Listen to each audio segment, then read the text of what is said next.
lá no finalzinho da Bíblia. 1 Pedro, capítulo 3.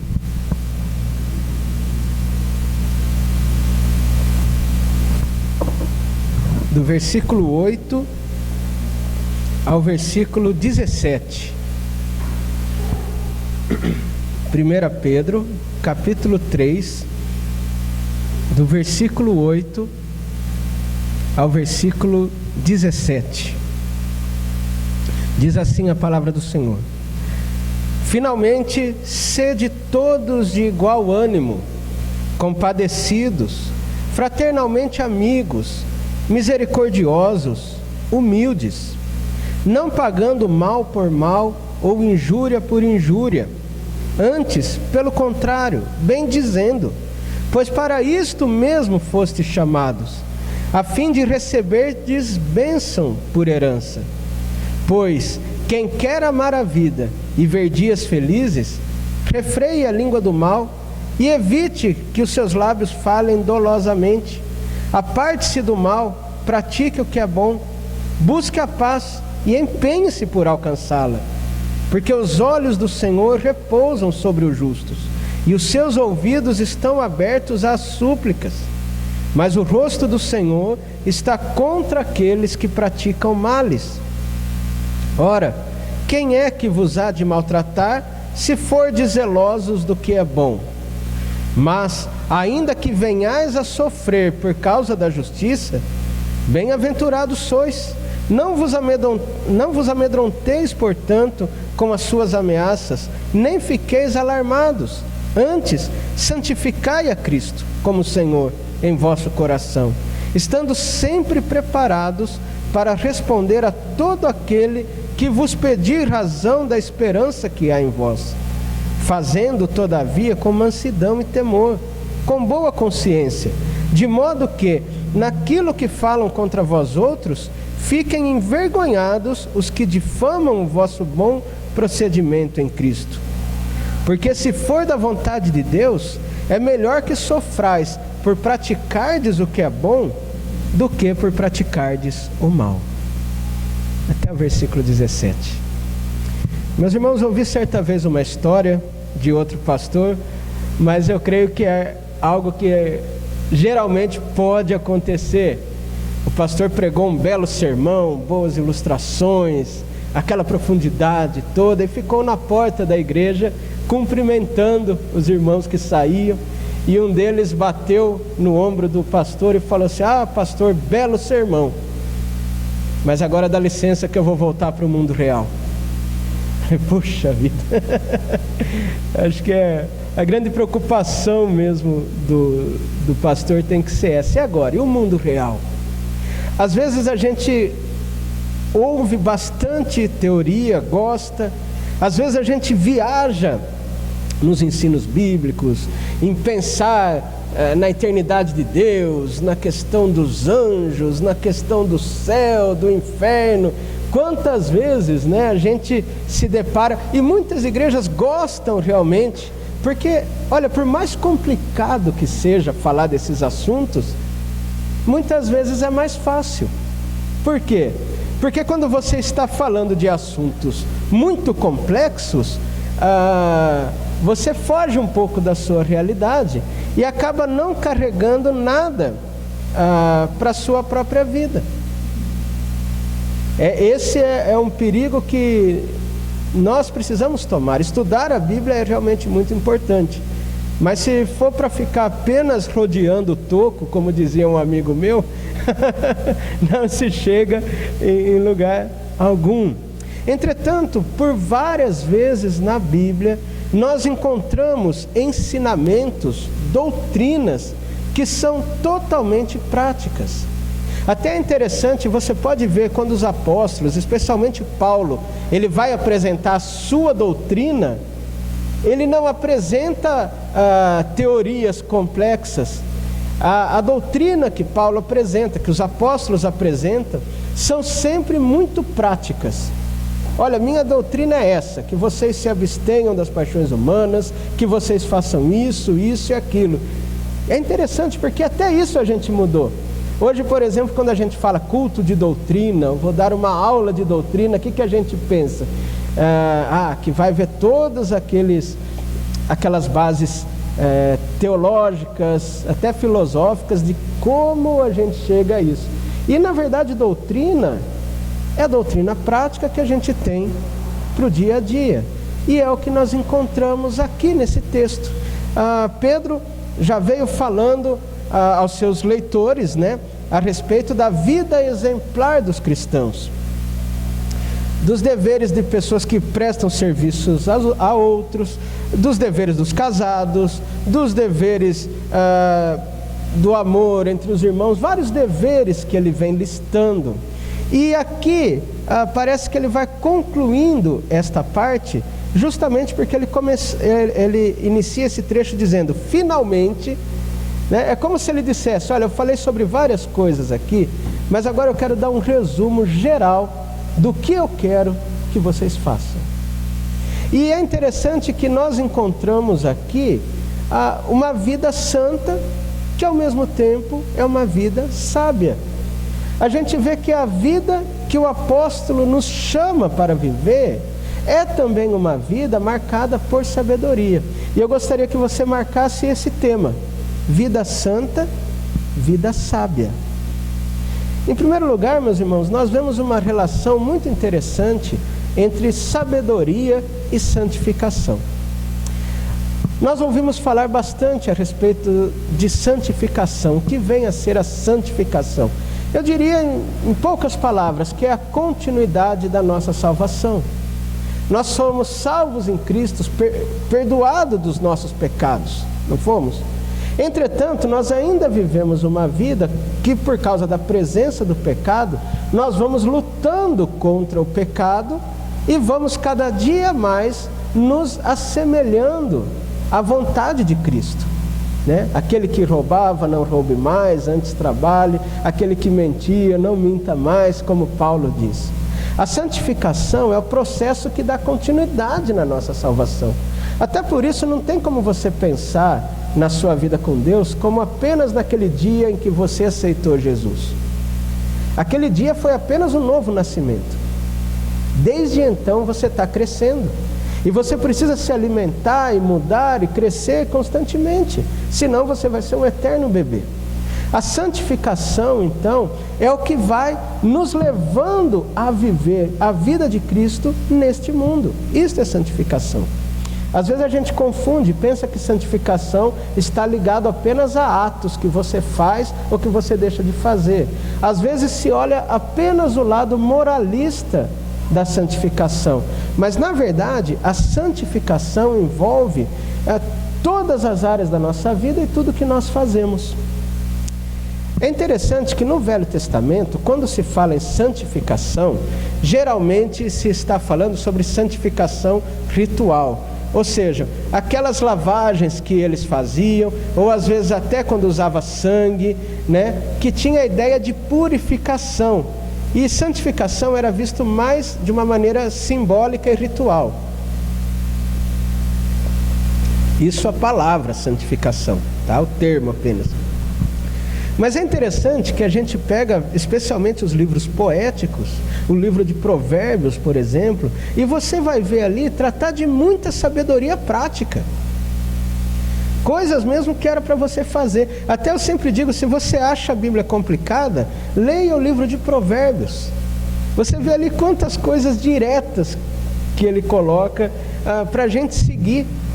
E essa ideia mesmo de vida. E quando nós chegamos no Novo Testamento, nós vemos que a santificação, a santificação do crente não tem mais aquela ideia ritual. Por quê? Porque Jesus cumpriu todos os rituais. Em Jesus nós fomos salvos. Nele nós somos salvos. Então qual é a santificação que nós temos agora?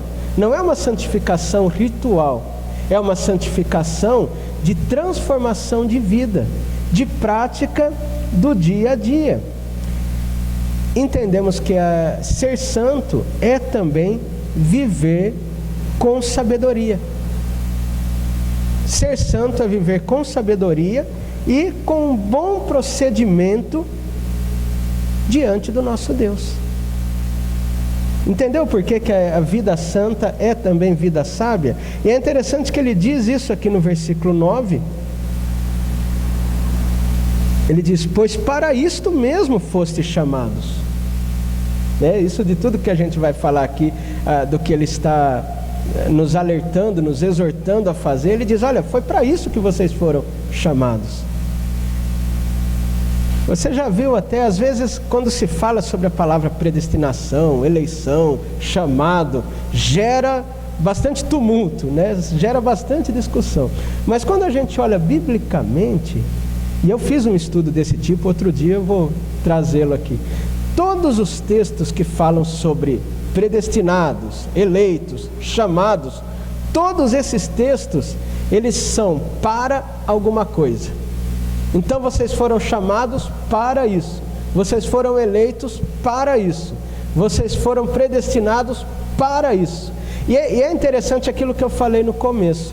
Às vezes a gente fica mais tentando entender algo que pertence à sabedoria de Deus do que realmente aplicando aquilo que Ele colocou para nós.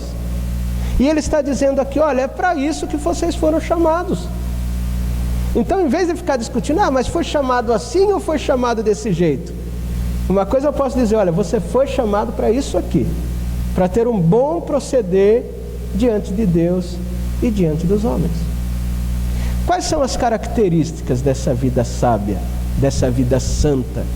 Quais são as características? Aqui está a parte que a gente vai poder sair na hora de bater no ombro do pastor. Não vai falar: agora eu vou voltar para o mundo real. Você vai dizer: agora eu já tenho material para voltar para o mundo real.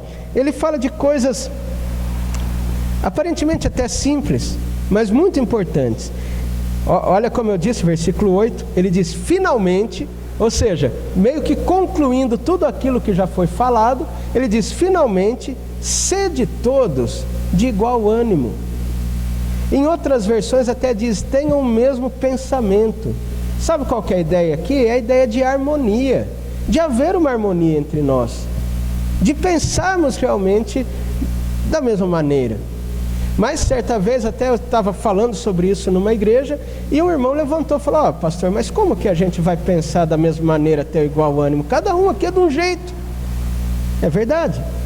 Mas se todos tiverem o mesmo pensamento, o mesmo propósito de viverem a palavra de Deus, de colocarem em prática tudo isso que ele vai falar, isso é o que nos une.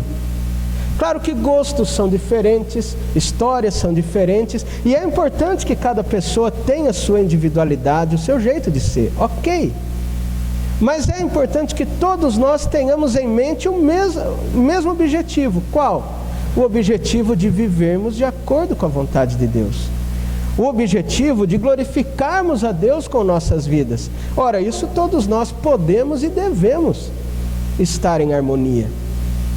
Até por isso é importante que a gente tenha tolerância dentro daquilo que é secundário, mas que tenha firmeza naquilo que é primário, que é claro na Bíblia.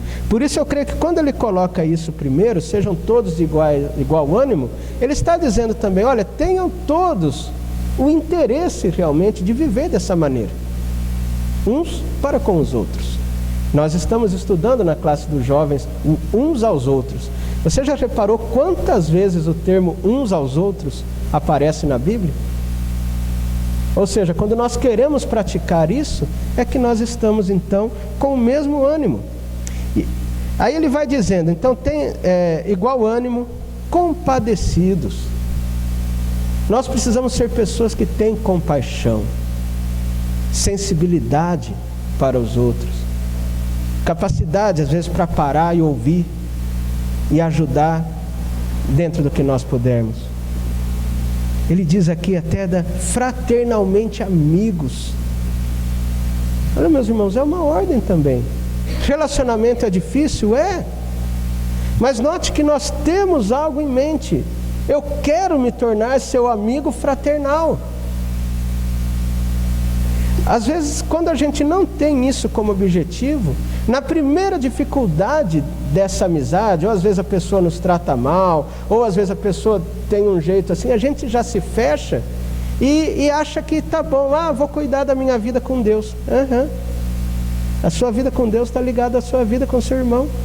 Hoje nós falamos aqui no momento da oferta. Jesus disse, se ao levar a sua oferta no altar, chegando lá, se lembrar que alguém tem alguma coisa contra você, deixa essa oferta no altar, volta, reconcilia com seu irmão e depois você faz a oferta. Porque nós somos chamados para ter amizade fraternal. Sei que teremos dificuldades, sei que cada um tem um gênio, cada um tem um jeito, uma hora vai ser difícil, mas se nós temos isso como objetivo, nós lutamos por isso. Ele continua dizendo misericórdia. Meus irmãos, nós estamos vivendo num mundo cada vez mais frio. Eu acho até que pela quantidade de informações que nós recebemos, principalmente quem assiste aqueles programas terríveis que passam no final da tarde, né, sobre crimes e violência, ou mesmo quem usa as redes sociais, o tempo todo estão mandando vídeos assim terríveis, de morte, de assassinato, de roubo, de crueldade. E por mais que a gente não goste, sabe o que eu percebo? A gente vai ficando meio frio, meio seco, parece que as coisas já nem nos assustam mais. E por isso mesmo, às vezes a gente vê alguém próximo da gente passando problema, passando por dificuldades, a gente procura às vezes até ficar na nossa e dizer assim, mas ele caçou isso daí também, ele que procurou. E quando nós vamos notando, nós vamos ficando sem compaixão, sem misericórdia no caso aqui. E é interessante que a palavra misericórdia, né, córdia, vem de coração. E miséria tem a ver com miséria. É você colocar o coração na miséria do outro. Eu me lembro de um cântico que dizia, ame ao seu próximo como se fosse você. Como se a dor que ele sente fosse a que sente você. E depois ele diz, ame ao seu próximo como se fosse você. Como se a dor que ele sente doesse mais em você. Isso é misericórdia. Humildade. Humildade, meus irmãos, até aprendam bem, não é ficar se fazendo de coitado, não. Humildade é você não querer ser mais nem menos do que você é. É ser o que você é realmente, com calma, com amor. Não queira correr se achar melhor que outro, nem pior que outro. É uma característica mesmo de quem se conhece e vê como que Deus o vê. Olha, conhecer a Deus é realmente o que nos dá muita humildade. Porque quando a gente não conhece, a gente fica sempre querendo ser mais, sempre querendo aparecer nisso ou naquilo. Nós precisamos ser humildes. Vamos com calma, né? Como diz o ditado popular, eu gosto de ditado popular, né? Devagar com andor que o santo é de barro. Acho interessante que nós somos feitos de barro, né? Então, assim, não é ficar se fazendo de coitado, até porque quem se faz de coitado, como seu coitadismo, consegue controlar muito a vida dos outros. E daí você vai ver, se faz de coitadinho, mas na verdade está impondo algo sobre eles. É preciso tomar cuidado. Por isso que assim, aquilo que a gente realmente pode fazer, agradecer a Deus e com humildade oferecer aquilo para o próximo. E o que a gente não pode fazer, não queira fingir. Não, isso daqui não é para mim, isso aqui é para aquele irmão, né? E assim a gente vai vivendo em humildade. Ele fala muito aqui também sobre usar o bem contra o mal. Ele diz, não pagando mal por mal, nem injúria por injúria. Ou seja, a gente é cheio dessa desculpa, né? Outro dia eu vi uma frase lá, né? Poupe-me da sua falsidade, que eu lhe poupo da minha grosseria. Quer dizer, sempre depende do outro, né? A nossa desculpa, gente, sempre é e sempre foi. Eu às vezes dou bronca nas meninas. Foi ela que começou. E eu vejo os marmanjos com a mesma desculpa. Mas ele me tratou assim. Mas ele... Só muda, né? Não fala ela que começou, mas ele primeiro fez isso para mim. Ela primeiro fez isso para mim. E a gente nunca muda. E Jesus nos chama a quê? A pagar o mal com o bem. Aí para as minhas meninas eu falo, né? Uma das duas fala, foi ela que começou. Eu falei, então você vai terminar. Pronto, ela começa, você termina, acabou. Nós como cristãos precisamos disso também, gente, porque se você for apenas responder o mal que o mundo lhe faz, dente por dente, e todo mundo vai ficar banguela. Olho por olho, e o mundo vai ficar cego. Se nós ficarmos sempre esperando as atitudes dos outros para fazer a nossa, que fim que vai dar? Por isso ele diz, não pague o mal com o mal, nem a injúria com injúria. O que é injúria? É xingamento, machucado, qualquer coisa que fizeram para você. Eles começaram, você, pela força de Cristo Jesus, termina. E ele diz, pelo contrário, bem dizendo, pois para isto é que vocês foram chamados, para a prática do bem. E depois ele cita um salmo, olha aqui a sabedoria, não falei?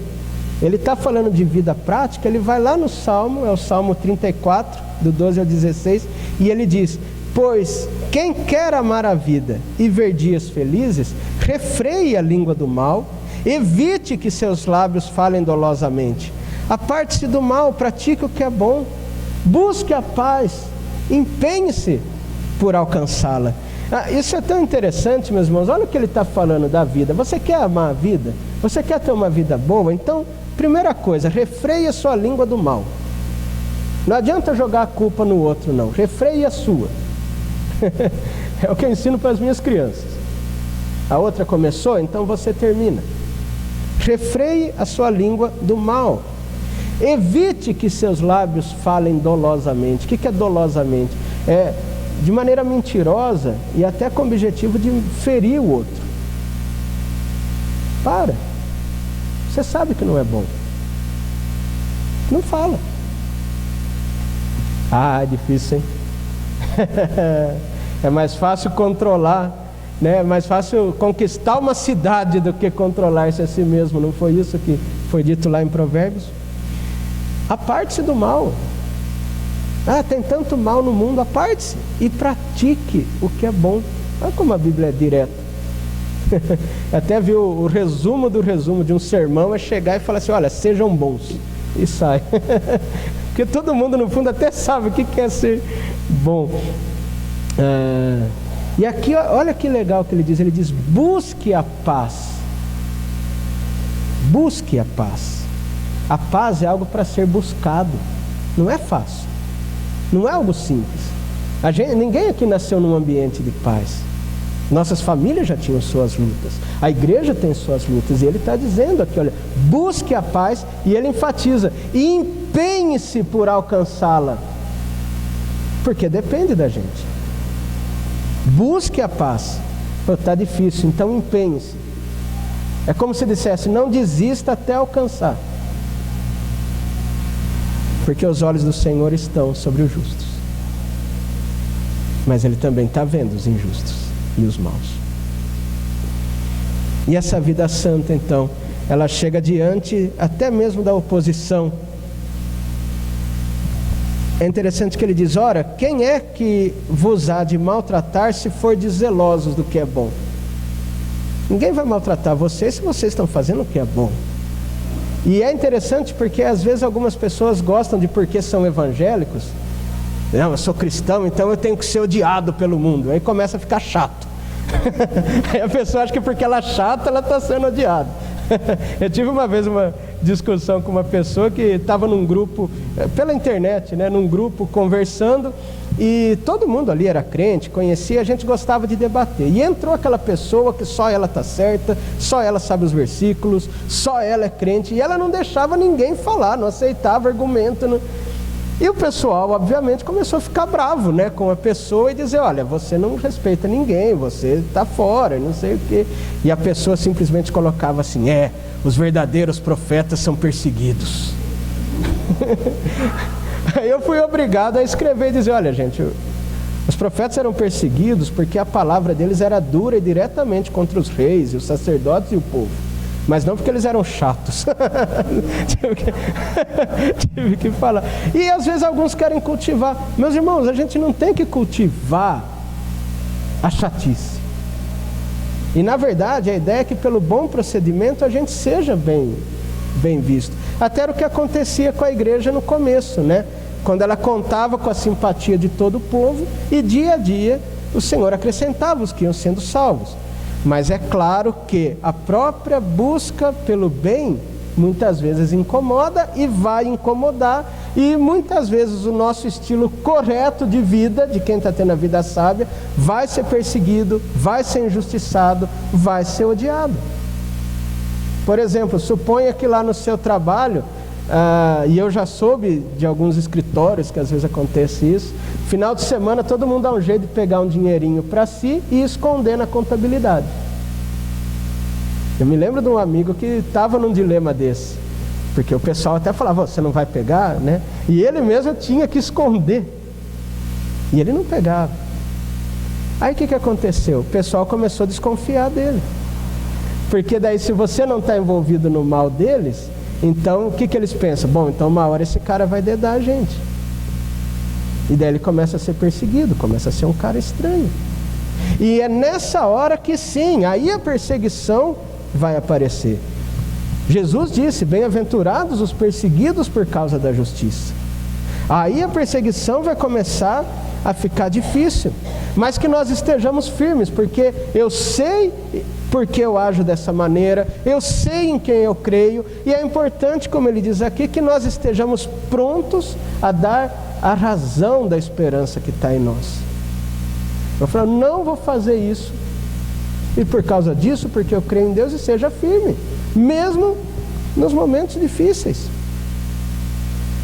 E ele até diz aqui que a gente faça isso a quem pedir razão da esperança que está em nós, todavia com mansidão e temor, com boa consciência, de modo que naquilo que falam contra vós outros fiquem envergonhados os que difamaram o vosso bom procedimento em Cristo. Somos chamados, sim, meus irmãos, a sermos bons, a sermos corretos e a lutarmos por isso. E o versículo 17 ele conclui dizendo, olha que interessante isso. E quando Pedro escreveu, já estava havendo perseguição. Muitos ali já estavam sendo perseguidos. Pedro não estava só imaginando uma situação, ele estava falando de uma situação real.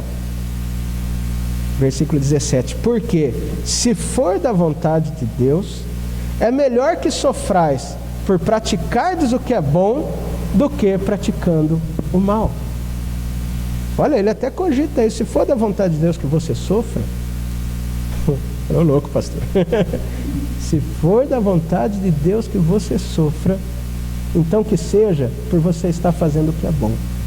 Não porque você está fazendo mal, coisas escondidas, né, por baixo dos panos, no escuro. E é interessante como que as pessoas às vezes não têm medo de fazer o mal, por pior que seja. E nós temos o medo de fazer o bem. Nós temos o medo de buscar a paz. Nós não pensamos duas vezes em devolver alguma ofensa da mesma maneira que a pessoa nos deu, mas nós pensamos 10 vezes para buscar a paz e desistimos na primeira tentativa. Tem alguma coisa errada. Com isso, meus irmãos, eu quero chamar a todos para realmente ter uma vida cristã que seja caracterizada assim pela santidade, ou seja, separado para Cristo, é isso que significa santo, exclusivo de Cristo, e que isso se redunde em sabedoria, e que a gente possa realmente procurar aquilo que é bom, aquilo que é honesto, lutar por isso, e que as pessoas assim vejam as nossas boas obras e glorifiquem ao nosso Pai que está nos céus, como está em Mateus capítulo 5, versículo 16. Que assim Deus nos abençoe, que nós possamos voltar para nossas casas, para nossa segunda-feira, para os nossos trabalhos, sabendo quem é que nos chamou e para que é que Ele nos chamou, para termos uma vida santa, para termos uma vida sábia.